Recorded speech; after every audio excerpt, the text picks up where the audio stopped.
നിങ്ങളുടെ ഇഷ്ട പരമ്പരകൾ എക്സ്ക്ലൂസീവായി സൺ നെക്സ്റ്റ് ആപ്പിലൂടെ തികച്ചും ഫ്രീ ആയി ഇപ്പോഴേ ആപ്പ് ഡൗൺലോഡ് ചെയ്യൂ.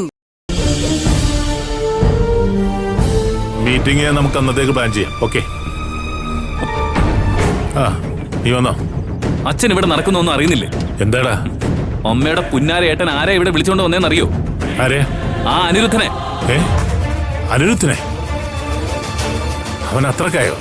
അതെ അച്ഛാ, ഞാൻ അയാളെ പറഞ്ഞു വിട്ടു. ഞാൻ വന്നപ്പോ അയാള് വീട്ടിലോട്ട് കേറാൻ പോകുന്നതാ കണ്ടത്. ചോദിച്ചപ്പോ നിന്ന് പതറുന്നു. എന്തിനാ അജയൻ ഇങ്ങോട്ട് കൊണ്ടുവന്നേ? എനിക്കറിയില്ല അച്ഛാ. വീണ്ടും ഭാവനയെ ചതിക്കാനാണ് അവരുടെ തീരുമാനം. ഇപ്പൊ മനസ്സിലായില്ലേ? എന്നാ ഇപ്പൊ തന്നെ അജയനോട് നമുക്ക് പോയി ചോദിക്കണമല്ലോ. അയാൾ അനിരുദ്ധനോടൊപ്പം പോയി. എനിക്ക് അമ്മയെ നല്ല സംശയമുണ്ട് അച്ഛാ. അമ്മ അറിയാതെ അയാൾ ആരെ ഇങ്ങോട്ട് കൊണ്ടുവരില്ല. അയാളെ ജയ കണ്ടായിരുന്നോ? അമ്മ വന്നതുകൊണ്ടാണ് ഞാൻ അയാളെ വെറുതെ വിട്ടത്. അമ്മ അറിഞ്ഞില്ലെന്നാ എന്നോട് പറഞ്ഞത്. ഇതങ്ങനെ നിസ്സാരമായിട്ട് വിടാൻ പറ്റില്ല മോനെ. എന്തിനാ അനിരുദ്ധനെ ഇവിടെ കൊണ്ടുവന്നെന്ന് നമുക്കറിയണമല്ലോ. അറിയാനൊന്നുമില്ല അച്ഛാ. ഞാനും അച്ഛനും ഇവിടെ ഇല്ലെന്നുള്ള വിശ്വാസത്തിലായിരിക്കും അയാൾ ഇവിടെ വന്നത്. എന്നെ ഇവിടെ കാണുമെന്ന് വിചാരിച്ചിട്ടുണ്ടാവില്ല. എന്തോ ബിസിനസിന്റെ കാര്യത്തിനാണെന്ന് അച്ഛന്റെ മച്ചമ്പി പറഞ്ഞത്. മച്ചമ്പി നാശം പിടിച്ചവൻ. ആ മാനസിക ഓർത്തിട്ട് മാത്ര ഞാൻ അവനെ സഹിക്കുന്നേ. നമ്മുടെ കുടുംബത്തിന് വേണ്ടിയാ ഒരു പെണ്ണും ചെയ്യാത്ത കാര്യം ആ കുട്ടി ചെയ്തേ. അതിലാണ് അച്ഛാ ഞാനും പെട്ടുപോയത്. ഇല്ലെങ്കിൽ അയാളെ ജന്മത്തെ ഞാൻ ഈ പരിസരത്ത് പോലും അടുപ്പിക്കില്ലായിരുന്നു. തീരെ നിവൃത്തിയില്ലെങ്കിൽ അവരെ ഇനി ഈ വീട്ടിൽ നിർത്തരുത്.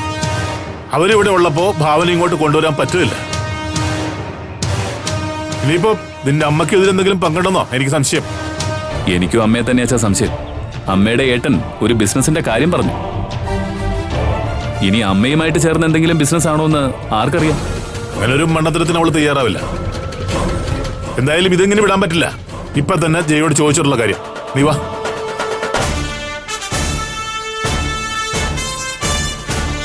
ദിവസം ഓരോ പ്രശ്നങ്ങളാ. നാടിയാണോ കണി കണ്ടേ? എന്താ ജയ ഞാൻ കേൾക്കുന്നേ? ആ അനിരുദ്ധൻ എന്തിനാ ഇവിടെ വന്നേ? എനിക്കറിയില്ല ദേവേട്ടാ, സത്യമായിട്ട് എനിക്കറിയില്ല. അജയൻ എന്തിനാ അവൻ ഇങ്ങോട്ട് കൊണ്ടുവന്നേ? അജയൻ എങ്ങോട്ടാ പോയേ? പുറത്തേക്ക് പോയി. അജയനും പ്രസീദും ഈ വീട്ടിലേക്ക് കാലെടുത്ത് ഊത്തിയത് നമ്മുടെ നാശത്തിന് വേണ്ടിയായിരിക്കും. അല്ലെങ്കിൽ പിന്നെ എത്ര ധൈര്യം ഉണ്ടേട്ടാ റാസ്കളിനെ ഇങ്ങോട്ട് കൊണ്ടുവന്നേ? ഞാൻ ആ സമയത്ത് വന്നുകൊണ്ടാണ് അച്ഛാ കണ്ടത്. എന്നെ കണ്ടപ്പോ രണ്ടുപേരുടെ മുഖഭാവം ഒന്ന് കാണേണ്ടതായിരുന്നു. ദേവേട്ടാ, പുറത്ത് നിന്നപ്പോ ഏട്ടനും ഏട്ടത്തെയും വരുന്ന ഞാൻ കണ്ടു. പക്ഷെ അനിരുദ്ധനെ ഞാൻ കണ്ടിട്ടില്ല. ഏട്ടൻ എന്തിനാണ് അയാളെ വിളിച്ചുകൊണ്ട് വന്നതെന്ന് പോലും എനിക്ക് അറിയില്ല. ഞാനിത് വിശ്വസിക്കില്ല അച്ഛാ. അച്ഛൻ അറിഞ്ഞില്ല എന്ന് പറഞ്ഞത് അവിടെ ഇരിക്കുന്നോണ്ടാണെന്ന് മനസ്സിലാക്കാം. പക്ഷെ അമ്മ അറിഞ്ഞില്ല എന്ന് പറഞ്ഞ വിശ്വസിക്കാൻ ഇത്തിരി ബുദ്ധിമുട്ടാ. എന്നടാ നിനക്ക് നിന്റെ അച്ഛൻ പറയുന്ന മാത്രം വിശ്വാസമുള്ളോ? ഞാൻ എത്ര വട്ടം പറഞ്ഞു എനിക്ക് അറിയില്ല അറിയില്ല അറിയില്ല എന്ന്.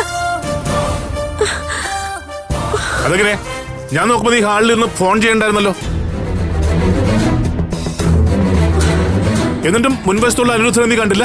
ദേവേട്ടാ, എന്നെ ഇങ്ങനെ സംശയിക്കല്ലേ. എന്ത് ഞാൻ സഹിക്കും?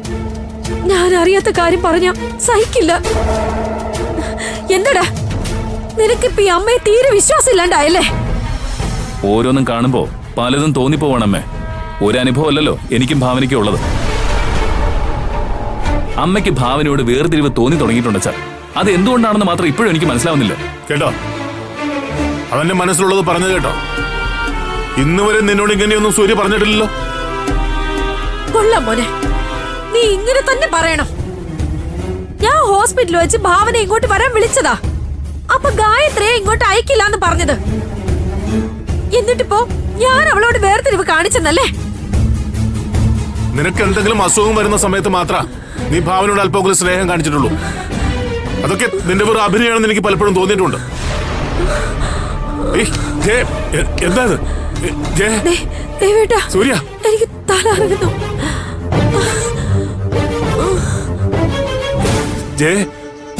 ഇത് അമ്മയുടെ അടവാണെങ്കിലോ സാർ? ഹേയ്, എനിക്ക് അങ്ങനെ തോന്നണില്ല. നീ പെട്ടെന്ന് വീട്ടിൽ വെള്ളം എടുത്തുണ്ടോ? ചെല്.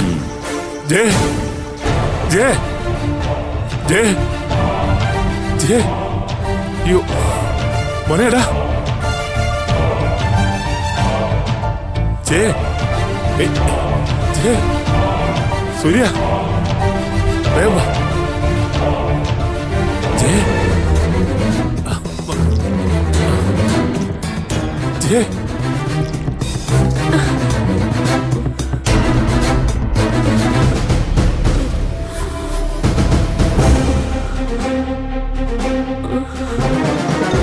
എന്താ പറ്റിയേ? തല ചുറ്റില് വന്നതാ. സൂര്യ, എനിക്ക് നമുക്ക് മുറി പോയി കിടക്കാം. വേണ്ട, ഞാൻ ഇവിടെ കിടന്നോളാം. പിടിക്കച്ച. വിടടാ, എനിക്ക് ആരുടെ ഔദാര്യൊന്നും വേണ്ട. ഞാൻ ഒറ്റയ്ക്ക് പൊക്കോളാം. വേണ്ടെന്ന് പറഞ്ഞില്ലേ?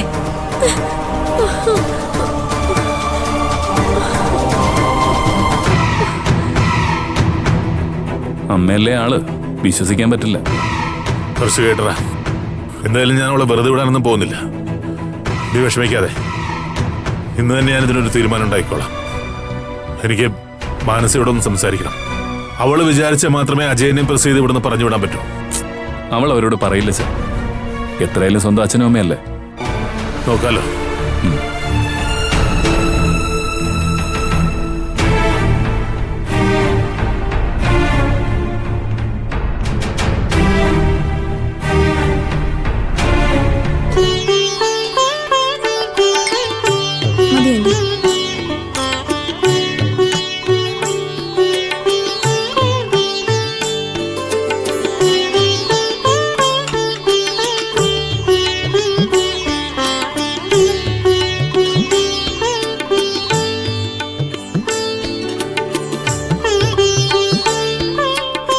അമ്മേ,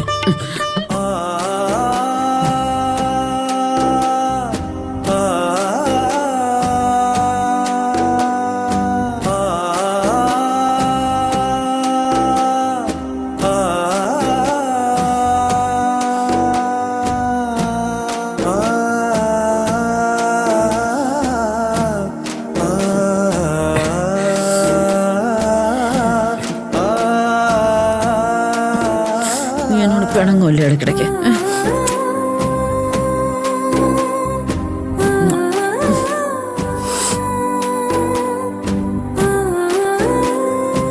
കഴിക്ക്, നല്ല ക്ഷീണമുണ്ടല്ലോ.